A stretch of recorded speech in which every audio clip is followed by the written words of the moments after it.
gbà kan ó ní tó bá jẹ́ pé àwọn kéèyàn fẹ́ràn àwọn fámìlì ànábì ní ana ṣẹ́yìn ṣé ó dìgbà tí yẹn bá di ṣẹ́yìn àkótó fẹ́ràn àwọn ará ilé ànábì. àwọn ṣẹ́yìn àtàwí yìí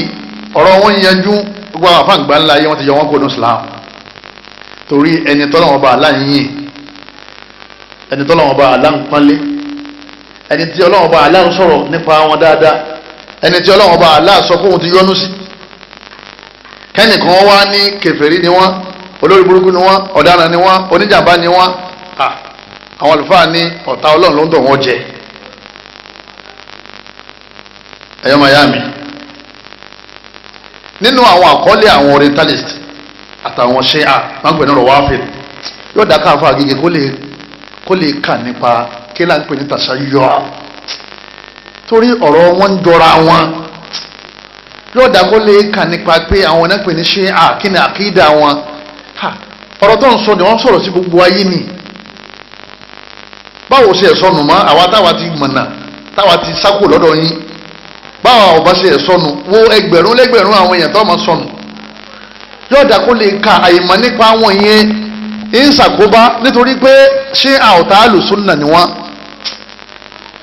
àwọn alùbídà yìí àtàfà gègé yìí náà ọ̀tá àlùsùnà làwọn náà bí kọ́lọ́n kọ́ mọ́sá yé wọn padà ní tí ń ṣẹlẹ̀ ní pé ṣe wá rí ọ̀tá ẹni ọ̀rẹ́ ẹni ní ìmọ̀ bẹ́ẹ̀ gbọ́ yorùbá yìí ṣé ọ̀tá súnà ni àbí alùbídà náà ọ̀tá súnà ni alùbídà àti ṣé àkíní wọ́n máa ṣe wọ́n máa sọ̀rọ̀ ẹ́ nítorí pé ọ̀tá kan náà làwọn méjì jọ ní nítorí ṣẹlẹ̀ pẹ̀lú ọ̀fà gègé nìyẹn ń kátìrà àwọn ọ̀rọ̀ wá fìlì lérí nẹ́ẹ̀tì torí pé àwọn yẹn ń kó lálé fún alùsùnà pẹ̀lú rọ oríṣiríṣi òun náà ṣe rẹ́dì láti fẹ́ takò alùsùnà nílẹ̀ Yorùbá torí wọ́n fẹ́ jẹ lérí àfà wọ́n fẹ́ jẹ lérí gbogbo àfà nílẹ̀ Yorùbá kò burú kọ́dà lè fi ọ jẹ àmọ́ kọ́ mọ́ ṣe súnà sùtọ́ wà lọ́hùn ìwọ́ wà ń bí àwọn ọmọ ní kọ́lá rasulu kéde pé ọmọ ọmọdé àwẹ̀ fún wa ọmọ ọmọdé ọdún fún wa ẹ̀rí ìwúkúwì tọdún tọ́lọ̀ yìí oṣù lè yọ níjọ́ Monday bọ́ bá sì yọ wọn ò lè rí bàbá kápẹ́ńtà àárín wa wá yanjú ọ̀rọ̀ ọkọjọ́ ọ̀rọ̀ tá a fà lè yanjú oṣù lè yọ níjọ́ Monday láti gbà pé oṣù ní yọ lówìn bọ́ bá wá yọ wọn ò lè rí ọ̀rẹ́ ti takora wọn àbí ọ̀takora wọn jẹ́mọ́ adépé tí wọ́n náà ṣe gan ọ̀dọ́ lójúmọ́ gbogbo àwọn ọ̀pọ̀lọpọ̀ àwọn ọmọ tí wọ́n ń tẹ̀lé tí wọ́n ní àwọn jọ ń ṣe aburú àwọn jọ ń takò súnà yìí ọ̀pọ̀ wọn ló kírun oúnjẹ ta kírun o mọ̀mọ́ kan lọ́gbà ń bẹ̀ bọ̀dá mi ni ó kí nǹkan ẹgbẹ́ ibi ọ̀rọ̀ lọ yóò dá mọ́ àwọn àfáà kan bẹ̀ lọ́nà ẹgbẹ́ dá lọ́nà ọ̀nà ìdímọ̀ báyìí àwọn jàmá wọn ní ìmáàmù òkìkí ni sọ gbádùn ẹ̀yàn láwọn mòdìrú ní ọ̀la lọ́dún sọ gbádùn sá nígbà ìrúgbà àwọn ọlọ́bẹ̀ yọ lè máàmù lọ ní ọyá ákíákí o wọn ọ̀bẹ̀rù ọlọ́run èèyàn wọn ń tẹ̀lé èèyàn wọn ń tẹ̀lé ọ̀kan lọ́dún kan mo ní dákun sultan announce lánàá ó ní sultan announce pé wọ́n ló sùn ó ní bàbá mòdìrú ní ọ̀la lọ́dún táwọn mo ní nígbà wọn ti rọ́ṣùn kí ló tún kù ó ní ustaz ó ní bí mòdúrú bá ní ọ̀sẹ̀ tí ń bọ̀ lásọdún ọ̀sẹ̀ tí ń bọ̀ làwọn sọdún tó kọ́mọ́jọ́ làmọ́ báwo ó ṣe ṣe ṣe rí gbogbo ìmúnisìn yẹn kò sí láyé mọ́ àbẹ̀ntí ọba yẹ̀yẹ́ rẹ̀ ẹ̀sìn ẹ̀sìn property bàbá ẹnìkan àti ilékiwọ́ ẹnìkan ẹ̀sìn ọlọ́ọ̀ni oṣù rírí ìbàjẹ́ Haúsá ìbàjẹ́ Yíbò ìbàjẹ́ Yorùbá oṣù rírí làáfi ṣe kí ni làáfi bẹ̀rẹ̀ àwẹ̀ yìí làáfi ṣe kí ni làáfi kó inú àwẹ̀ tíra ti wà ńlẹ̀ mọ́síyìn tẹ́ ń wú yẹn mọ́síyìn yẹn kò kàn wá nítorí pé ìjọ ọmọ dálẹ̀ náà nì ojú ọ̀fọ́ sọ́mọ̀sì kú mẹ́ èkí là ń dára aláàmú sí ẹ wò kè bẹ́ẹ̀ bá sì rí ẹ̀ka sàbá kó pé tẹ̀sán bá ti ń lọ kí ló wá dé tẹ̀ wá ń tẹ̀sìn rú àwọn yẹn wá ń jẹun nínú Ramadan àbí ká máa gbàwẹ̀ nínú Shawwal ẹ wo yí bàbá agége àfa agége wo yí àwẹ̀ tó ti wà lọ́rùn ẹ̀ bọ́ọ̀ bá lẹ́nu sọ fún ọkọ̀rọ̀ èmi sọ gbangba ni wo yẹn tó ti jọ̀sánú Ramadan nítorí rẹ̀ wẹni tí ó ti wá gbàwẹ̀ nínú Shawwal nítorí fatiwa rẹ̀ ó lọ àfàlẹ̀ mìíràn ń bí náà bí sùtọ́n bá jẹ́ àfàlẹ̀ mìíràn àwọn yẹn lágídí bá ọlọ́mọsábà tún ṣe tọ́ àwa gbogbo àwọn tẹ̀fsírì àwọn àlùfáà àti gbogbo àwọn tírà àwọn ènìyàn ọlọ́run gbogbo wọn ni wọ́n máa ń sọ àpọ́nlé àwọn sàhábà tọ́ ìmọ̀ wa bó sàhábà yìí àwọn àlùfáà ní kí ni ìdájọ́ rẹ̀ wọ́n ní ìdájọ́ rẹ̀ náà ní kéèyàn orí bínú ọlọ́run àbá gègé ọlọ́run níjẹ́ orí bínú rẹ̀ o ọlọ́run wọlá agbára ẹ̀ yóò wọlá ìròyìn yóò wọlá orúkọ rẹ̀ yóò ṣe lọ́mọ àdìjánà yóò jò túbá bóòwò sí ń gbọ́n tí ń sọ yìí àwọn èèyàn ti sọ̀rọ̀ tó ti pọ̀ àmì ìtẹ́mi ń sọ yìí ọlọ́run jọ sàǹfààní fún sẹ́wọ̀n báwo ṣépè ẹ̀yẹ́ àbá kan tó wà ní London tí mo ń ṣépè yẹn mo ti pè sákèsì mo ní má ṣépè lẹ́yìn àmà má sọ òdodo ọ̀rọ̀ kó sì má ṣàdúrà fún tọ́rọ̀ bá sọ ànábì pẹ̀lú àwọn kèfèrí kí lànàbì máa ń sọ Allahumma hidi qaumi fa innahum la ya'lamun àwọn àjọ mi ọmọ ni ọlọ́mọṣà bá fọdà mọ́ wọn. ẹ wá wò bọ́nà bàdùn àwọn bá gbà lérí àbá gègé yìí ẹwu bí sọ́nà ọ̀sẹ̀ tàn kálẹ̀ yorùbá gbogbo àwọn tán láwọn ọ̀sẹ̀ sọ́nà yẹn wọ́n mọ̀ yí padà automatically ni o ìgbà àwọn ti ṣe tán nígbà tí mùdúrú àwọn ti ṣe tán àwọn náà ti ṣe tán. táwọn àwọn abẹ́lẹ́ ọ̀kọ́ lọ́mọdé mùdúrú tó padà máa ń torí wọ́n tó padà wọ́n tó ṣe kiri wọ́n tó padà àwọn níbi wọn lọ. akasa wọ jẹ́ náà lé àbá àdá báwọn ṣe bá àwọn bàbá tẹ́ ń ṣe nù bàbá làwọn ń tẹ̀lé àwọn tẹ̀lé ànábì. ẹ̀yọ́ màá yá mi wọ́n lẹ́ni tí ń bá ń bú sàhábà àbá gègé má bú àbú rẹ̀ rà má láyé gbogbo ẹ̀yàn malẹ̀ kéwú tẹ̀ ń rọ́ wá sí tẹ̀yìn náà ń rọ́ wá sí ẹ má sọ̀rí burúkú o ẹ má sọ̀rí burúkú o àwọn tẹ̀ ń bú yẹn humul ladhina hajaru àwọn yẹn ni wọ́n gbé ìsìlámù sákò Mákà lọ Mádínà humul ladhina nasaru àwọn tẹ̀ ń bú yẹn àwọn ni wọ́n ran ìsìlámù lọ́wọ́ ní Madina ní Islam ṣe parẹ́ lẹ́yìn ṣe bá Islam yìí o ṣe ẹmọ yẹlé tẹ̀tẹ̀ kọ́ lára Islam ẹmọ yẹ mọ́tò tẹ̀tẹ̀ lára Islam ṣe ẹmọ yẹlé tẹ̀ ní lára Islam ṣe ẹmọ yasọ tẹ̀tẹ̀ nílé torí Islam ṣe ẹmọ yẹ àgbọ̀nlé táwọn yẹn ń fún yín torí Islam Islam tẹ̀ rí ṣe yìí náà ní o ẹ̀ tún rí ṣe o tó dé mi máa ń sọ fáwọn èèyàn mú ní ẹ má jà máa bu ẹnu mọ́ àfáà gègé àtàwọn tí wọ́n jọ ń káwọn máa ń kéwú wọn ò tí ì kọ́ àwọn èèyàn ní Islam nígbàtí ọmọlé kí ó jáde tí ń múṣẹ ogun tajà tí ń ti jẹ́làbí awọ́rò ṣé wọ́n kọ́rọ́kọ́ yìí sínú Islam tí ń tẹ̀yẹ̀ ẹ̀pẹ̀ tó lóun ń dòkó lérí àga tó lọ ń dòkó ọlọ́run ní alim lọ́gẹ́ lòun ó lóun náà alim lọ́gẹ́ lòun òun wò sẹ́ fún yín kò gbọ́ Islam yìí torí tó wà ní Islam pé iyyaka na'budu wa iyyaka nasta'in kò sí méjèèjì ń bẹ iyyaka na'budu wọ́lọ́ nìkan láàmà sìn táyọ̀ ọmọ gbé bọ̀ kòrìbán ẹbọ oríta mẹ́ta wọ́n sàn ká wọ́n rí wọn àwọn tán rí wọn àwọn èèyàn tí wọ́n ń lọ́dọ̀ wọn tí wọ́n sọ fún pé ẹbọ láì gbé o ẹbọ oríta mẹ́ta ní ọ̀ràn eléyìí ọ̀rọ̀ kọjá àdúrà o lẹ́yìn náà wáyé aka nasta'in wọn ò kọ̀ yanjú tí wọ́n bá ń wówó wọ́n lè ra ẹja àrọ̀ àbí kán lè ra ìgbín àbí kán lè ra ẹyẹlé àbí kán lè ra àdàbà àbí kán lè ra ewúrẹ́ àbí rí èèyàn gbà míì náà àwọn èèyàn fi bò ẹgbẹ̀jọ́ ma sọ pé so onírásùn lé dákùn kan díẹ̀ fún mi òun fẹ́ ṣiṣẹ́ kan ó wọ́n láyà tí bọ́lá ọ̀sẹ̀ tanná súnà bọ̀ wọ́n díẹ̀ wọ́n ń pariwo ni pé ha àyà ló súnà yìí tẹ́gbẹ́rẹ́ ẹ̀bà kan jẹ́ ẹni káwọn yẹn wọ́n mọ́ sàṣẹ̀ jẹ́ máa kán máa wà wẹ́ṣẹ́ ayé wá ibi àwọn tí ń jẹun ni ọ̀kan jó ni ó ní ẹ̀yin ẹ̀dí alùbídíà ẹ̀já àfọwọ́sowọ́pọ̀ o àwọn alùsúnà ti dé o gbogbo náà fi ń jẹun ni wọ́n fẹ́ bàjẹ́ yé o wọ́n fi ṣíríkù jẹun inú wọ́n sì ń dùn nídìí bẹ́ẹ̀ padà sójú ọ̀nà Islam lè bá súnà sọ̀tà kẹ win torí pé kìí sàwọn ń bá sọ̀tà ń bá ẹ̀sìn Ọlọ́run sọ̀tà ni Ọlọ́run bá fi ìmọ̀nà àtàwọn náà yóò sàlékún ìmọ̀nà tiwa náà ẹni bá ń bó sàhábà wọn ni ká sọ fún pé Ọlọ́run bá ní as-sabiquna gbogbo àwọn tí wọ́n ti gbà wájú yín al-awwalun Allahu akbar àwọn ẹni àkọ́kọ́ minal muhajirin bóyá náà àwọn tí wọ́n wá láti Mákà lọ Madina ni o wal ansar àbáwọn tí wọ́n gbà wọ́n lálejò ní Madina Abu Hurairah aráàlú olóhun ará Madina ni Abu Hurairah ti wà náà wọ́n tọ́lọ́ sọ yìí wal ansar ọlọ́wọ́n bá ní walladhina taba'uhum àtàwọn tó tẹ̀lé wọn bi ihsan pẹ̀lú dáadáa radiyallahu anhum wa radu anhu. Allahu akbar. Ọlọ́run ni mo ti yọ́nú sí gbogbo àwọn yẹn o, mo ti parí ìyọ́nú mi lérí àwọn. Wa adda lahum, Ọlọ́run ni wa radu anhu, àwọn náà yọ́nú sí tí mo ṣe fún wọn. Wa adda lahum jannatin tajri tahta al-anhar,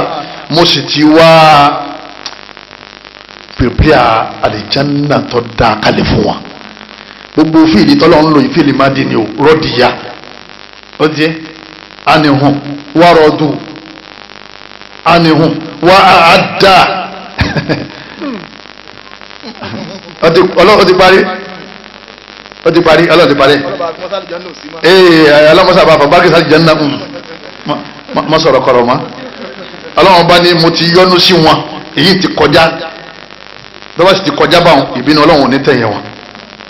Lẹ́yìn náà àwọn náà ti yọ́nú sí tí mo ṣe fún wọn ni wọ́n dùn sí. Lẹ́yìn náà wà á dà làwọn mo ti pèpè tí wọ́n dé sí janna, àlìjánná ni o. Sí wọ́n ti mọ̀ bọ́ wà àlìjánná, wọ́n tó ń bú sàábà. Ọlọ́run bá ní khalidina fiha tahta al-anhar, àwọn akérèmọdò wọn máa sàn lábẹ́ àlìjánná wọn. Khalidina fiha abada, Ọlọ́run bá ní wọ́n wà ń bẹ gbére abadal abidi, wọn ní jáde má. Dhalikal fawzul azim. Ọlọ́run bá ní èrè tó tóbi làwọn sàhábà jẹ́ o. Ta ni sọ pé nǹkan tóbi yìí jẹ́ ma? Ẹni tó tóbi ó ní nǹkan tóbi. Yọ̀ọ́dẹ̀ ká mọ̀ bí nǹkan ṣe tóbi tó. Suratu Tawbah àyà 100. Wọ́n wá sọdún àyà tó wà pẹ́lú ti yọ́nú sí wọ. Wọ́n mẹ́rin wá nù àyà bínú àdìsí pẹ́lú ti ṣe kí ni? Ọlọ́run ti yọ́nú sí wọ. Àwọn tọ́lọ̀ ti parí ìyọ́nú lélẹ́rí. Ẹni tí ò tí mọ̀ tó wọ́n parí lélẹ́rí ìwọ̀n ń bú àwọn. Àwọn afáà ní gbogbo ẹni tọ́lọ̀ ń bá yìn, tọ́lọ̀ ń pálé, tẹ́nìkan wá ń yẹ̀yẹ́, òun tó wọn kò sì ní jẹ́ mùsùlùmí ma. Tó ṣe jẹ́ pé hukumu sabbi sahaba inda kathiri min al-ulama. Ìdájọ́ ẹni tí ń bú sahaba lọ́dọ̀ ọ̀pọ̀lọpọ̀ àwọn àlùfẹ́sì náà ni pé pọ̀pọ̀ káfíìrì. Torí pé ọ̀rọ̀ tó ń sọ yẹn ó ti pé ọ̀rọ̀ yẹn nírọ́. Ẹni tó ń fi tó ń yẹ̀yẹ́ yẹn kìí ṣe yẹ̀yẹ́, àbúrò rẹ̀ àtẹ̀fín panu rẹ̀ kìí ṣe yẹ̀yẹ́, kìí ṣe pé bàbá yín. Àbúrò rẹ̀ rà fẹ́ ó dún Málìkì lọ wíwá sáfì lọ tí ó bá yín tó Málìkì. Wọ́n máa ń fúyẹ́ ẹ̀sìn ní ẹ̀sìn tóbi lọ́wọ́ wọn rárá. Ọ̀kan tí ń wa tọ́jọ́ kan tí ń sọ̀rọ̀ tó ní ìbá ṣe pé akẹ́kọ̀ọ́ ń wò ṣe Sheikh Adamu sẹgbẹ́ Umar bin Khattab.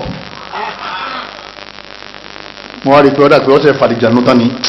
kò jẹ́ kémi ọ̀ ka ọ̀rọ̀ yẹn sí. Uthmanu lórúkọ rẹ̀ ilé kéwìn náà lòun náà ti ń jáde. Èwo lọ́sàn nù wọn jàmá. Ẹ̀mú kan tó sàn wá ṣé onígbèrè ọdẹ lọ́sàn ni àbí bọ́ọ̀ bá jẹ́ èèyàn ò lè jẹ́ èèyàn. Ẹ̀mú kan tó sàn wá. Ọ̀kan sọ nínú kíláàsì ó ní ìgbà tí nǹkan dọ́gba mọ́ mo ní kí ìyá mi kó lè gbàjẹ́. Jàmá èmi ń fetí ara mi gbọ́ ni. Wọ́n dàn kan owó mẹ́ jàmá. Ẹlọ́lọ́mọ tó gbà lérò tó fi dábẹ̀ ńlẹ̀. Àmọ́ kò sí ní tàdúrà ò lè ṣe. Nǹkan ti bàjẹ́ ń bẹ́ o. Gbogbo ìta ń sọ yìí kéré sí ti ń ṣẹlẹ̀ o. Àwa bí Ọlọ́run pẹ̀lú agbára rẹ̀. Àyè náà ọlọ́pàá sọ ìmọ̀lẹ̀ síbẹ̀. Ọlọ́run wájú owó lọ fún Islam. Àmọ́ lọ́wọ́lọ́wọ́ báyìí àwọn àdìjànú ń ṣeré ń bẹ̀.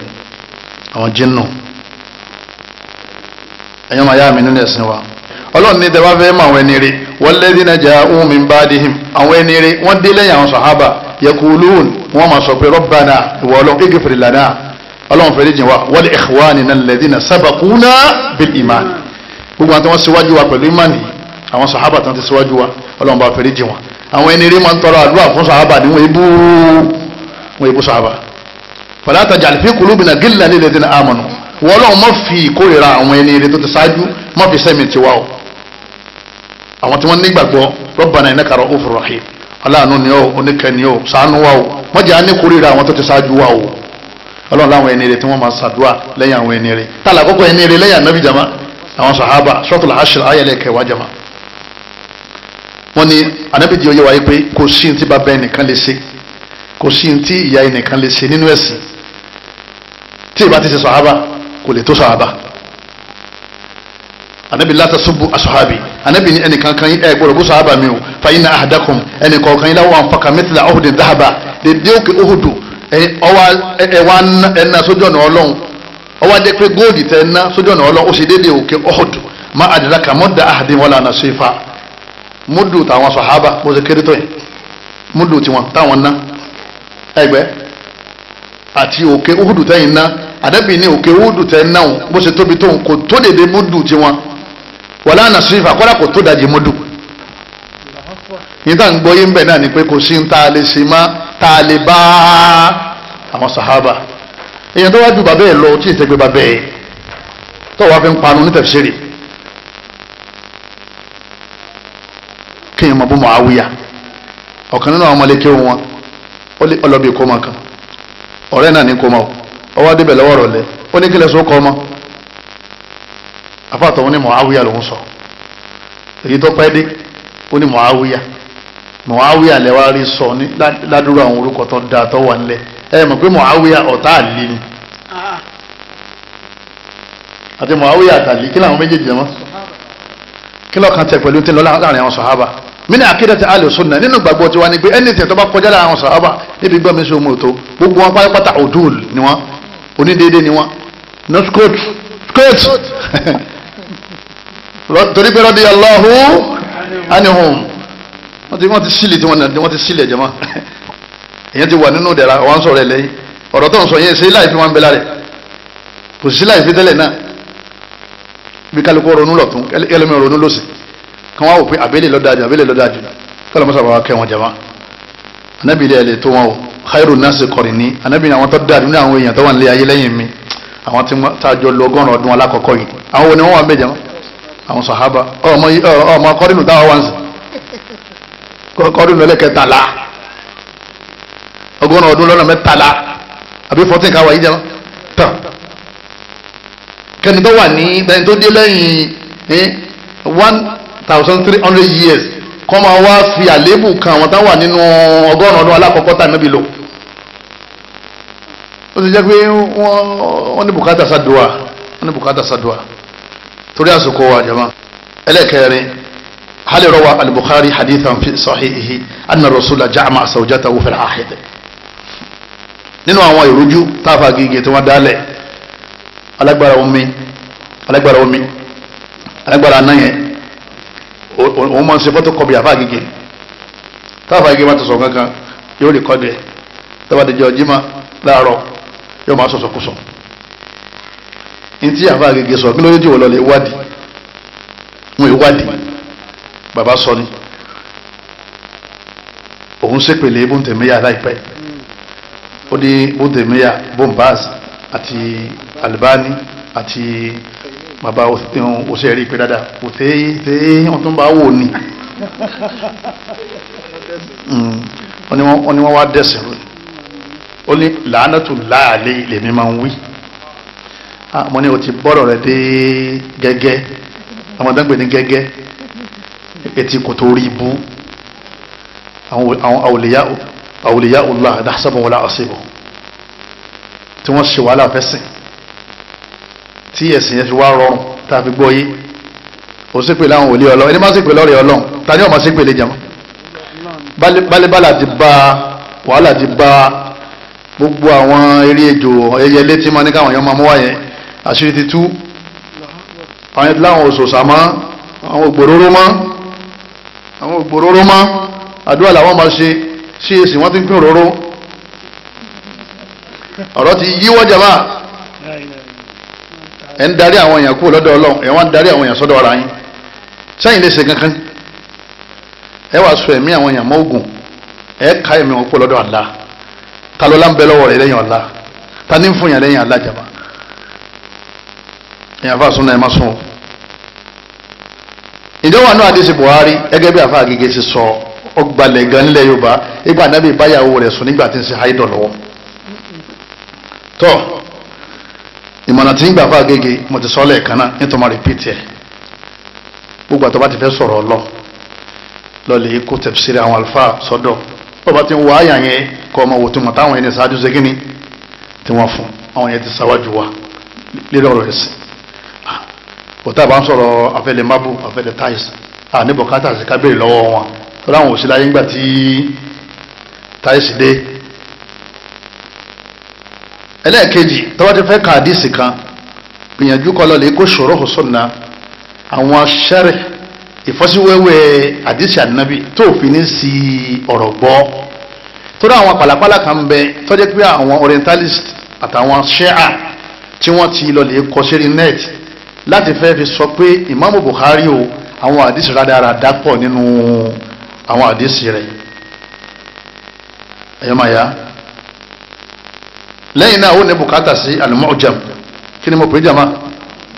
al-Mu'jam ó ní bùkátà sí al-Mu'jam ìdánpẹ̀ ní al-Mu'jam ni pé ìwé tí wọ́n fi ṣèfọ́síwẹ́wẹ́ àwọn kẹ́límà gbólóhùn kọ̀ọ̀kan tó wà nínú al-Qur'an àbí gbólóhùn kọ̀ọ̀kan tó wà nínú hadisi torí de Lárúbáwá ni wọ́n fi sọ Qur'an àti hadisi kalẹ̀ ó wà ní bùkátà sí kó gbọ́ Lárúbáwá yẹn ìtumọ̀ tó bá fẹ́ dàrú nínú èdè Lárúbáwá yẹn ó tasta'in ó wà náà lọ́wọ́ pẹ̀lú kíni pẹ̀lú mu'jam kan mo gbé lọ́wọ́ al-mu'jam al-wasit lisan al-arab náà wà kò sí ọ̀dà mi lórí pé wọ́n wà nílẹ̀ bàbá Adama bàbá Kamali ni àti gbogbo àwọn àlùfáà nílẹ̀ Yorùbá kò sáfà ẹ̀sìn kan tí yóò lóun fẹ́ máa sọ̀rọ̀ Ọlọ́run òun fẹ́ kọ́ ọmọ ń kí ó tí ò ní ní abá gègé òun gan ní àmọ́ àlìjánu ti ń tì ọ̀jẹ̀ ọ̀rántí lọ́lẹ̀ wò èso nífà tọ́wádé kọ́ bá lọ́lẹ̀ wo tafsir kó tó àwọn àyà tí ń tún ìbámu sínà tọ́wádé kọ́ lọ́lẹ̀ wo àwọn sẹ́ríwò tíra hadith ìbámu sínà nínú àwọn sẹ́ríwò tíra hadith òun náà ní Fathul Bari shar'u Sahih al-Bukhari tọ́ àmọ́ torí ẹ̀yà lò súnà tí a fẹ́ takò wípé Buhari yín tẹ̀ mọ́ pé rawahul Bukhari wò kò gbọ́ Lárúbáwá jìndó dáadáa kò gbọ́ Lárúbáwá bó ni bàbá yẹn tí wọ́n ń kọ àwọn tó kọ kalẹ̀ sínú tíra wọn sáwà lọ́wọ́ wa jama tíra wà lọ́wọ́ wa rẹpẹtẹ bí àpẹlẹbẹ kan wá ń sí bóyá àwọn ọmọdé jù sínú mọ́tò pẹlẹbẹ báyìí wọ́n ti gbàgbé mọ́déjọ́ kan sí sínú mọ́tò nìyẹn bàbá Adama lọ́kọ mọ́déjọ́ ni ilé wáwá tí bàbá ti ń sàlàyé pé bẹ́ẹ̀ bá fẹ́ gbẹ́sìn yẹn tó fẹ́ kọtíra nípa ẹ̀sìn tó fẹ́ kẹsìn nínú àwọn àdìsí Sahih Bukhari náà kọ̀ọ̀ká ibi àwọn ń lọ òun náà ni pé Imam Bukhari ọ̀sẹ̀ wọn àwa la ṣẹ̀ wọ́n wọ́n wá kanra mọ́ Imam Bukhari ṣé wọ́n làwọn kan bẹ̀lẹ́ ní nẹ́ẹ̀tì táwọn jẹ́ ọ̀tá fún Imam al-Bukhari àwọn gbọ́dọ̀ fún yín lẹ́ẹ̀kan pé gbogbo àwọn ọ̀fẹ́sìn pátá kò sí èyí tí ẹ wá àkọọ́lẹ̀ rẹ̀ lọ́dọ̀ àwọn kèfèrí tẹ̀ níbi bí wọ́n ti ṣépèlé tán ti bú tán ti bàjẹ́ àwọn yẹn wọ́n ti wá mú àwọn pàlàpàlà àdìsí kan wọ́n ti mọ̀ pé ọ̀pọ̀lọpọ̀ àwọn mùsùlùmí àyíṣábà ká tán bá ti sọ báyìí àti fàṣírí nìyẹn wọ́n ní Imam Bukhari ọgbà àdìsí rádaràda wá ipe ànábì ń báyàwó ẹ̀ lásìkò pẹ̀lú ẹ̀jẹ̀ haidọ̀ alìjẹ́ náà ní kọlu ọ́ ẹ máa ṣe bisimilahi tawakkaltu kẹ́dọ́kùn lé Allah wàlá hawla wàlá quwwata illa billah ọba cameraman tó ti sùn mọ́tò gbé ọ̀rọ̀ tí ń bẹ́lẹ̀ yìí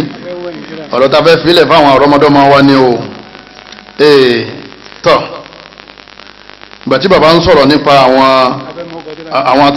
ọkọ̀ tíra mabadi'u ilmil hadith mabadi'u ilmil hadith mudakira ni bàbá wọ́n kàn yọ àwọn ìmọ̀ yẹn síbẹ̀ kọ́lọ̀ bá gbàgbọ́ wọn àádáha wọ́n lẹ́yìn tó yọ síbẹ̀ àwọn yọ ní o èdè pé àwọn làwọn mú ní o àwọn yọ síbẹ̀ ní o àádáha àwọn kan pèpìà rẹ̀ àwọn yọ sínú ara wọn Sheikh Adam Abdullahi Al-Alori bàbá yìí sẹ́kọ̀ ṣéwù sí dídá rẹ̀ Adam ni ọkọ̀ síbẹ̀ ọlọ́mọsá bá gbàgbọ́ wọn mudiru markaz talim al-arabi al-islami pẹ̀lú arúgbó là ń sọ agége bàbá ní kutubul hadith gbogbo àwọn tẹ́lẹ̀ hadith tẹ́ bá ká tẹ́ fi gbẹ́sìn yìí al-Mu'atta ẹ̀lẹ́ka Mu'atta Imam Maliki lẹ́yìn náà Musnad al-Imam Ahmad tẹ́wọ́ fẹ́ gbẹ̀sìn ẹ̀lẹ́ka Muslim Ahmad Hanbal lẹ́yìn náà Sahihu al-Bukhari àbá gbèsè fa kò tún wá fi eléyìí náà sí kọ́mọ́dé pé ọ̀tọ̀ ni tí tàǹsẹ̀ ń bí nídìí bẹ́ẹ̀ àkàndí ó yí àfa pọ̀dé holy devil Bukhari kọ́dà àwọn ọba tó sọ̀gbà tí wọ́n bí wọ́n tó sọ̀gbà tó kú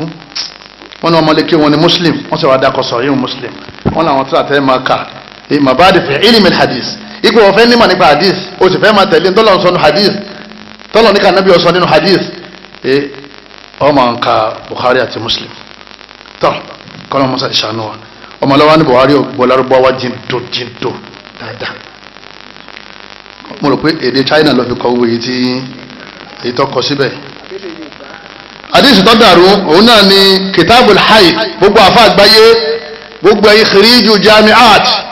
tẹ́ wà lẹ́gbẹ̀ẹ́ àfa gẹ́gẹ́ khiriju jami'at saudiya wal misriya wal nigeria wa fi ayi makan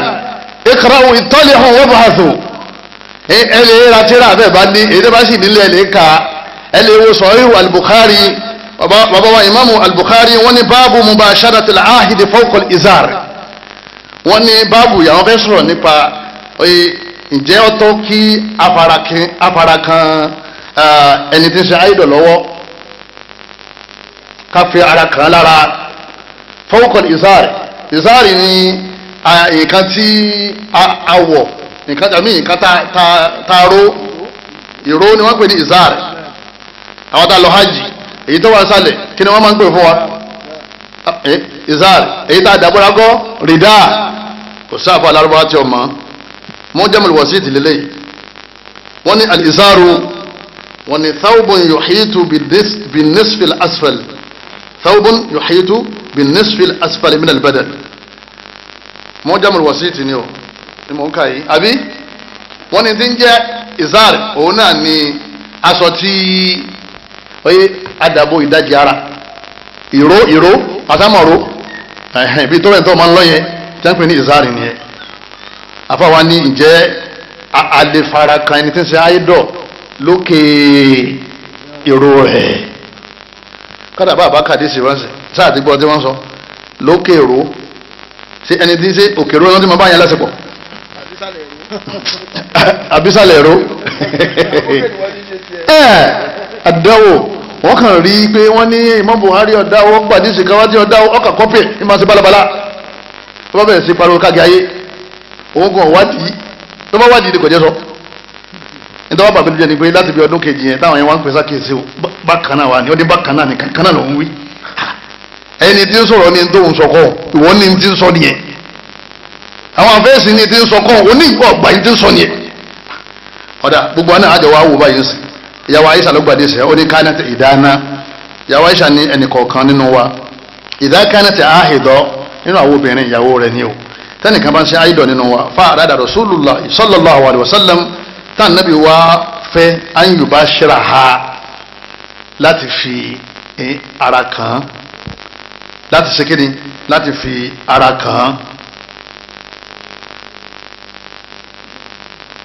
amaraha anabi wa pa láṣẹ an tattazira fi fawri haidiha izar láti izar wọ́n ti mú ìtazara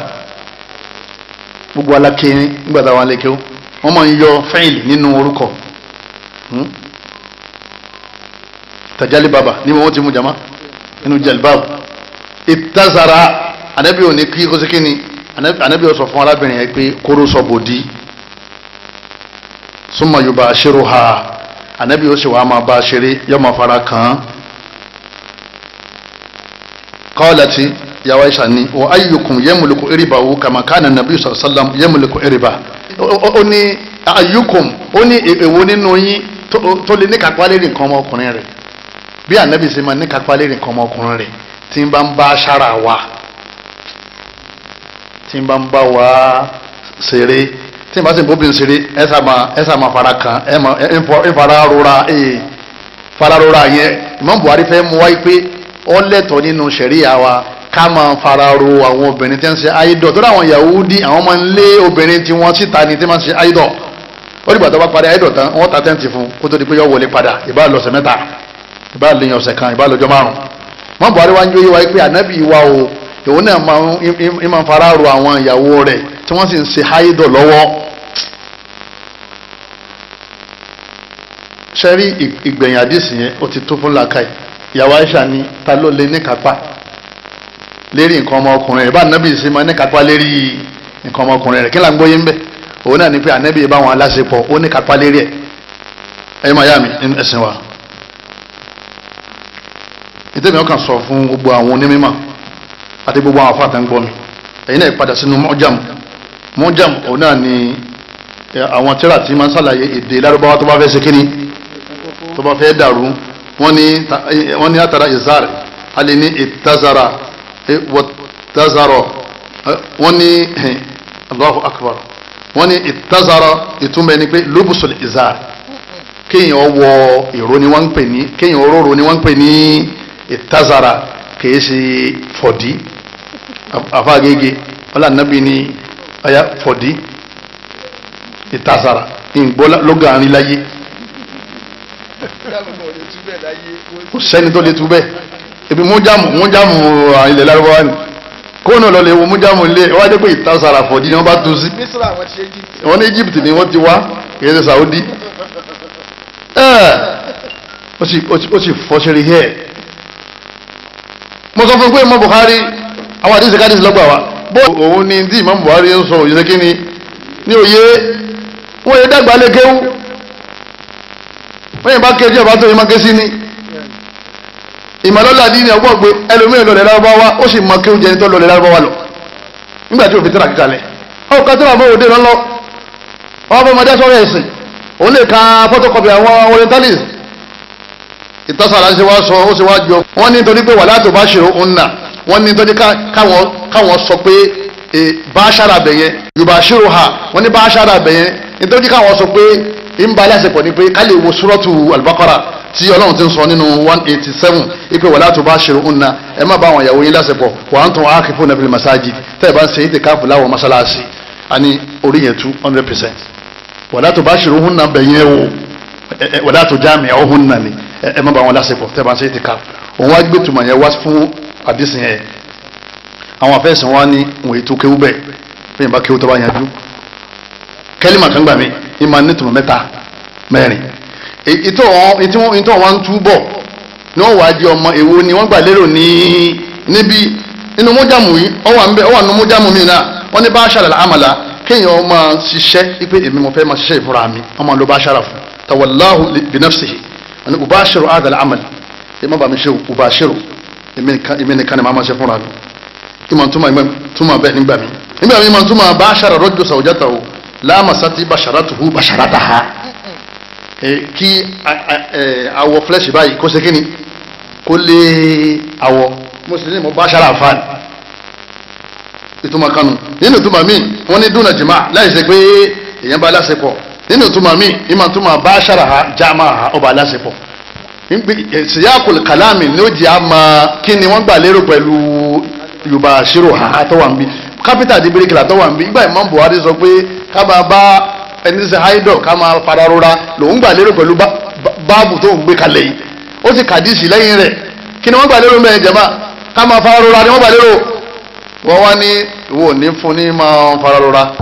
ìtumọ̀ tí wọ́n fẹ́ yẹn tẹ́fọ́ fi dànkanrú yẹn pẹ̀lú súnmọ́ yorùbá ṣòro ha súnmọ́ yorùbá mi wa Imam Buhari ní ànábì wa bá aláṣepọ̀ yọmọ ayá mi nínú ẹ̀sìn wa tọ́ ọ̀rọ̀ pọ̀ rẹpẹtẹ ẹ̀yọmọ ayá mi nínú ẹ̀sìn wa sí ọ̀rọ̀ tí yé sí àbí òye ṣe rí àfa bá ti fẹ́ bá ti gbà mí tọ́ bá ti tó àdìsí àbá gègé mú àdìsí kalẹ̀ àdìsí wàláhì báwa náà ṣe máa ń ṣe nìyẹn ní ìjà sọ̀sọ̀kùsọ̀ ọlọ́mọdé aṣọ àwọn afáwa súnà bí a ṣe máa ń ṣe nìyẹn gbogbo wọn pátá wọn máa fi tíra rọra ni wọ́n sì máa ń wáyè láti kà so tó bá ti fẹ́ sọ̀rọ̀ àdìsí ọ wà gbé àdìsí wa tó bá gbé àdìsí wa báyìí tíra àdìsí lélẹ́yìí o ó jẹ́ mọ̀tóòn ọ wà lórí wá ṣẹ́rẹ̀ Sunanu Tirmidhi wa wọn náà ní ṣẹ́rẹ̀ àwọn ọ̀nà ma'budu wa fún Sunan Abi Dawud wọn náà ní ṣẹ́rẹ̀ Fathul Bari wa fún Bukhari ẹgbà ẹ̀hìn tó wá ti fẹ́ ká àdìsí kan ọwà ṣẹ́rù rẹ̀ ọwà kí ni wọ́n sọ ń bẹ̀ wọ́n ní kọ́dà àdìsí tó tún tẹ̀lé yìí tí wọ́n sọ yẹn ìyá Maimuna ló ń gbà yẹn wá ó ní Rasul sallallahu ìsá àràdà yorùbá ṣẹlẹ̀ imra'atan tánàbí bá fẹ́ fi ara ro ọ̀kanú àwọn ìyàwó rẹ̀ mínísà yìí àmàrà ha yọ pa aláṣẹ fatazarati wọ́yà ahì yọ wà daṣọ bòdì yọ da ìzárù bòdì ẹni tí ń ṣe àìdọ̀ lọ́wọ́ tánàbí bá fẹ́ bá fara rora kì í ṣe pé tánàbí bá fẹ́ bá sùn bóò ní yóò sì ìmọ̀ọ́mọ̀ ó sì wá kọ́ tíra eléyìí sì wọ́n pè ní al-lulu wal-marjan fima ittafaqa alayhi shaykhan kò sí tí ń jẹ́ rawahu shaykhani o ìmáàmù Bukhari àti ìmáàmù Muslim ni wọ́n ń pè ní sheikhu méjì lọ́wọ́ di shaykhani kẹ́nì kan má gbé ọ̀rọ̀ yẹn sórí YouTube wọn ó ti tó bá wọn ọmọ kéwú ní rawahu shaykhani abáni ìmáàmù shaykhani lọ́gbà wa àwọn èèyàn kan rẹ́rìn lábúrò ọdún sílẹ̀ ni mo ní ẹ̀dá kẹfà fáàlẹ̀ àdúrà ni máa ṣe fún ẹ̀fẹ̀ àdúrà náà lọ́wọ́ ìmáàmù shaykhani ibi ọgbọ́n orí yájọ́ tètè kéwú sẹ́wárí tẹ́lá ilé yìí al-lulu al-marjanu fima ittafaqa alayhi shaykhan tẹ́lá ìdí méjì lòun yóò dá káfọ́ nílé àwọn ẹni tó bá lọ wọn múra wọn bá yín ríra àwọn al-lulu àdìsí tó lálàáfíà méjì tó jẹ́ pé ó wà nínú Bukhari àti Muslim riwaya Bukhari àti Muslim ni wọ́n kó jọ tó bá ti ka àdìsí kan nínú tẹ́lá àti wọ́n sọ yìí ìtumọ̀ ẹni pé rawahu Bukhari wa Muslim wọ́n tún máa àdìsí mi náà wà tó náà tún jọ tá a fi mọ̀ pé kadaso bòdì ni wọ́n pè ní ìtazara àdìsí kan bẹ tí àbá àgègè ti ń pariwo káàkiri sí kọlọba ṣàlékún ìdáyà rẹ̀ òun náà ni pé ẹnìkan ó ní Imam Bukhari wọ́n ní Imam Bukhari ó gba àdìsí kan wá nínú àwọn àdìsí táwọn ní ọ̀dà nínú Bukhari ni òun ní òsì gbọ́n tí wọ́n sọ yé ó ní Imam Bukhari gbà wá pé umirtu an uqatila an-nasa wọ́n pa mí láṣẹ kí kan máa pa àwọn èèyàn hatta yashhadu an la ilaha illallah títí tí wọ́n fi gbàgbọ́ pé Ọlọ́run nìkan là á sìn wa anna Muhammadu rasulullah wa yuqimu salat tí wọ́n fi gbà nábì lójíṣẹ́ tí wọ́n fi máa kírun wa yutuna zaka wa yutu zaka tí wọ́n fi máa yọ zaka fa idha fa'alu dhalika tí wọ́n bá ti wá ń ṣe gbélé asamu minni dima'ahum wọ́n sì jẹ wọn léèwọ̀ fún mi wa amwalahum àtàwọn dúkìá wọn illa bi haqqil islam àbẹ̀yẹ tí islam bá ní kí kágbà wa hisabuhum ala Allah Ọlọ́run ní ó sì ṣòro sẹ́ wọn muttafaqun alayhi bọ́n Bukhari àti Muslim lọ́gbà àti sìn wá lóòótọ́ ẹ̀yọ́ mayami kọ́tìlá àti kọ́tàlá ẹgbẹ́ tá à ń sọ níjọ́ tí à ń sọ̀rọ̀ kọ́tàlá àti kọ́tàlá tọdún kẹrin sísàn tọdún kẹta tánàbí ẹni tó bá fẹ́ kọjá wájú rẹ̀ tó bá ń kírun lọ́wọ́ fọwọ́ dá padà tí ọba gbọ́ wálé yóò kọ́tìlù tì í nìtúmọ̀ ẹ̀ sórí tó jẹ́ ọmọ àmọ̀túnmọ̀ kẹ́lẹ́mà kọ̀ọ̀kan wọ́n jẹ́ pé àwọn orientalist ni wọ́n mọ̀ kọ́ńkéwù nítorí ọmọ àmọ̀túnmọ̀ kẹ́lẹ́mà kọ̀ọ̀kan ni pé máa padà sínú sẹ́rí hadith àwọn tó síwájú wa